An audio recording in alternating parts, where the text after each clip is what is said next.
সেদিন পিজি হাসপাতালের সামনে গিয়ে আকাশের দিকে তাকিয়ে চিৎকার করে বলেছিলাম, শহীদ আল্লামা দেলোয়ার হোসেন সাঈদীর আজকের এই পৃথিবীর ত্যাগের পর আমরা প্রত্যেকে একজন সাঈদী।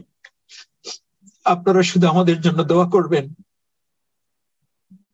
আমাদের মধ্য থেকে আল্লাহ তাআলা কাউকে না কাউকে এই পথ ধরে যেন এই শূন্যতা পূরণ করার জন্য কবুল করেন। এই যোগ্যতা, এই দক্ষতা। তিনি একই সাথে কথা বলেছেন, একই সাথে বই লিখেছেন, একই সাথে মাঠে কাজ করেছেন। আউযু বিল্লাহি মিনাশ শাইতানির রাজীম। বিসমিল্লাহির রহমানির রহিম।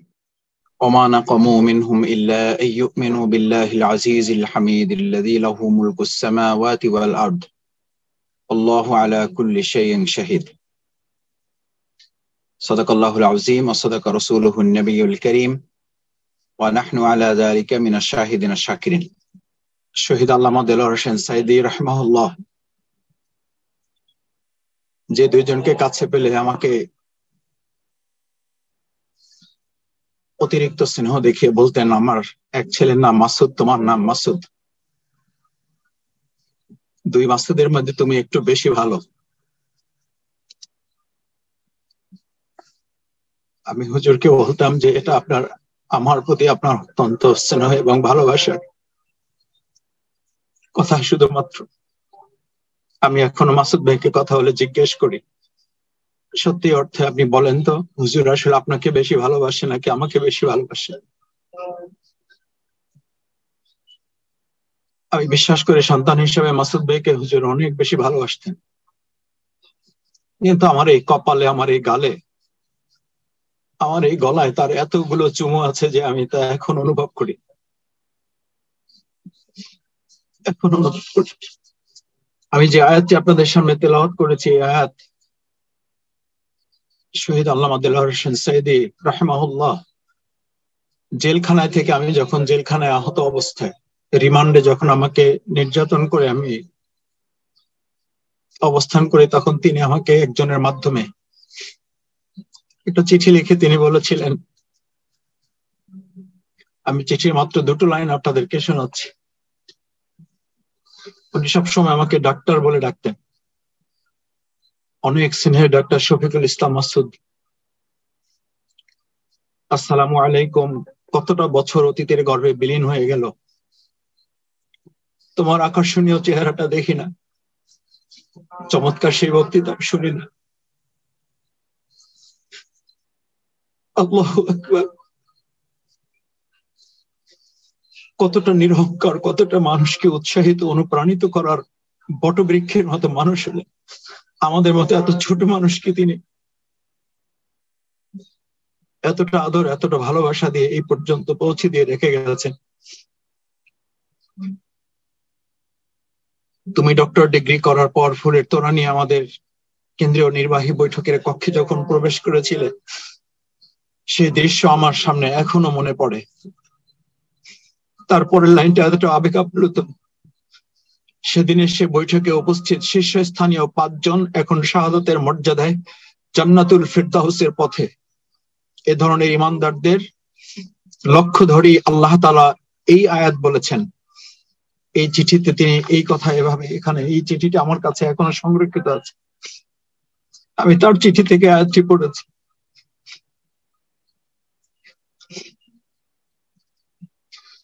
দোয়ার জন্য তিনি আমাকে সব সময় বলতেন, ইন্না রব্বি লা সামিউদ দুআ।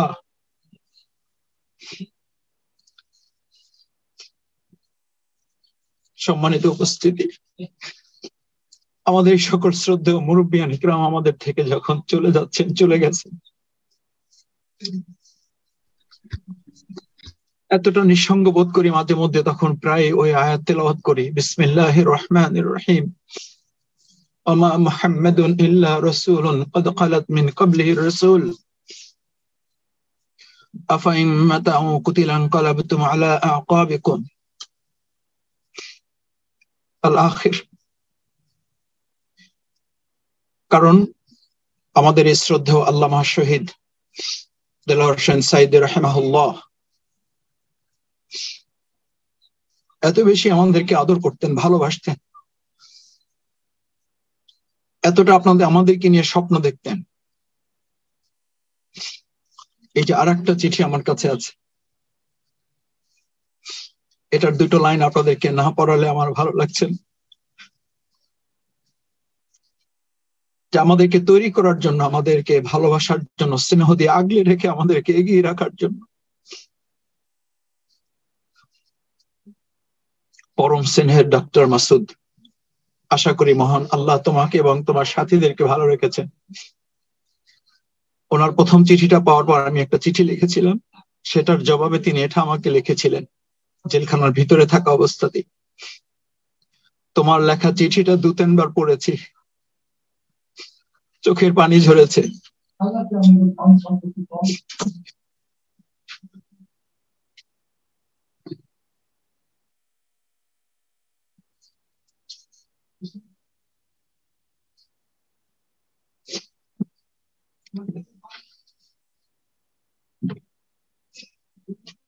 সম্মানিত সুধী মণ্ডলী, আমি আমার বক্তব্য শেষ করতে চাই এ কথা বলে। সেদিন পিজি হাসপাতালের সামনে গিয়ে আকাশের দিকে তাকিয়ে চিৎকার করে বলেছিলাম, শহীদ আল্লামা দেলোয়ার হোসেন সাঈদীর আজকের এই পৃথিবীর ত্যাগের পর আমরা প্রত্যেকে একজন সাঈদী। আপনারা শুধু আমাদের জন্য দোয়া করবেন। আমাদের মধ্য থেকে আল্লাহ তাআলা কাউকে না কাউকে এই পথ ধরে যেন এই শূন্যতা পূরণ করার জন্য কবুল করেন। এই যোগ্যতা, এই দক্ষতা। তিনি একই সাথে কথা বলেছেন, একই সাথে বই লিখেছেন, একই সাথে মাঠে কাজ করেছেন, একই সাথে শাহাদাতের তামান্না নিয়ে এই দিন বিজয়ের জন্য যে স্বপ্ন দেখতেন, এরকম একজন পূর্ণাঙ্গ মানুষ আজকের এই সমাজ এবং রাষ্ট্রে বড় প্রয়োজন ছিল। আরো অনেক দিন প্রয়োজন ছিল।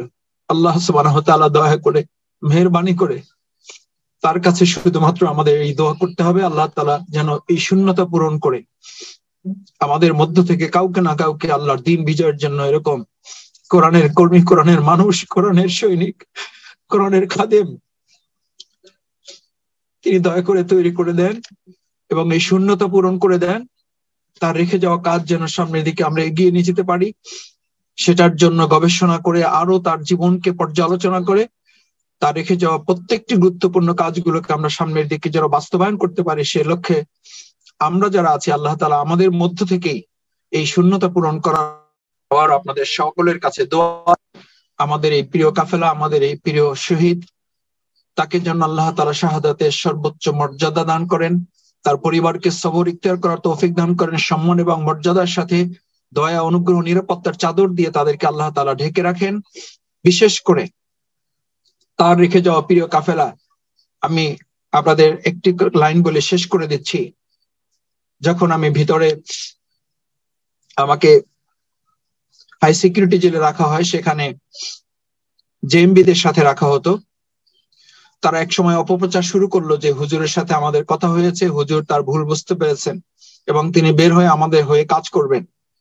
আপনাদের সকলের জানা থাকার কথায় সেই বই আপনারা পেয়েছেন। তিনি একটা বই লিখেছিলেন, আমার পরিবারের প্রতি আমার ওসিয়ত।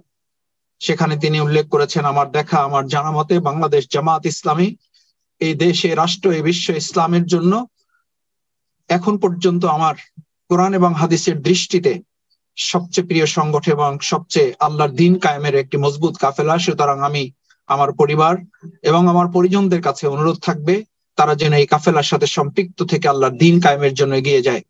আমি প্রত্যাশা করব, আশা করব আল্লাহ সুবহানাহু ওয়া তাআলা তার দিন কায়েমের এই খাদেমকে কবুল করুন, তার পরিবারকে কবুল করুন এবং তার রেখে যাওয়ার স্বপ্ন বাস্তবায়নে আল্লাহ তাআলা আমাদের এই প্রিয় মাতৃভূমিকে ইসলাম বিজয়ের একটা খণ্ড হিসেবে কবুল করে আল্লাহর দিনের বিজয়ের বাংলাদেশ হিসাবে কবুল করুন, সেই প্রত্যাশা ব্যক্ত করে আবার আপনাদের কৃতজ্ঞতা জানিয়ে আপনাদের গুরুত্বপূর্ণ বক্তব্য শুনে আমরা উপকৃত হব, সেই প্রত্যাশা ব্যক্ত করে আমি আমার কথা শেষ করছি। সুবহানাকাল্লাহুম্মা ওয়া বিহামদিকা আশহাদু আল্লা ইলাহা ইল্লা আনতা আস্তাগফিরুকা ওয়া আতুবু ইলাইক। আসসালামু আলাইকুম ওয়া রাহমাতুল্লাহি ওয়া বারাকাতুহু।